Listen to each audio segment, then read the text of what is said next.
O, es jau jūtos kā Spānijā. Jā, tikko pie maniem vērsās sieviete uz bezmaksas konsultāciju, viņai 59 gadi un 17 gadi ir totāla depresija. Viņa jau ir vairākas apstaigājusi, protams, visus ezotēriskos cilvēkus un apstaigājusi arī konkrēti psihologus, psihoterapeitus, dzer šobrīd zāles, un stāvoklis viņai vispār nav mainījies. Bezmaksas konsultācijas laikā viņa saprata, mēs nonācām līdz saknei, ka tas viss ir veidojies.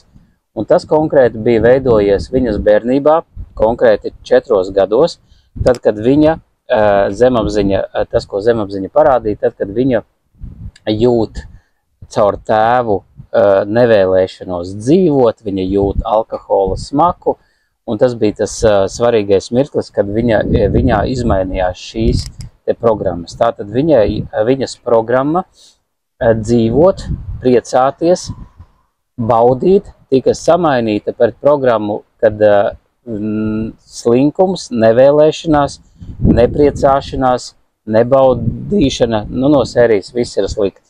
Vissliktākais šajā momentā ir tas, kad sievietei ir izveidojusies neticība, jo viņa ir bijusi pie daudz dažādiem speciālistiem, visu kaut kur gājusi, visu kaut ko samaksājusi, un tagad viņai 59 gados ir neticība, kad vispār kaut kas var mainīties, un tas tagad ļoti spēcīgi ietekmēs to, vai viņa uz terapiju atnāks vai neatnāks. Ne par velti šos te ezotēriskos pasākumus un psihoterapeitus sauc par šarlatāniem, infočigāniem.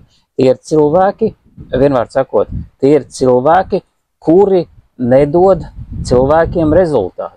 Es savās programmās dodu rezultātu, un es arī garantēju un uzņemos atbildību par viņiem, lai viņi paši ir gatavi atvērties šim procesam pilnībā un uzticēties manai programmai, kura strādā uz visiem 100%. Ja pie maniem atnāk sieviete, kurai ir bijusi seksuāla vardarbība bērnībā, un viņa nespēja neko izdarīt, tad caur manu programmu viņa pilnībā atbrīvojās no šīs sajūtas. Jā, mēs neizmainām pagātni, bet mēs mainām skatījumu, lai palaistu šo smago notikumu.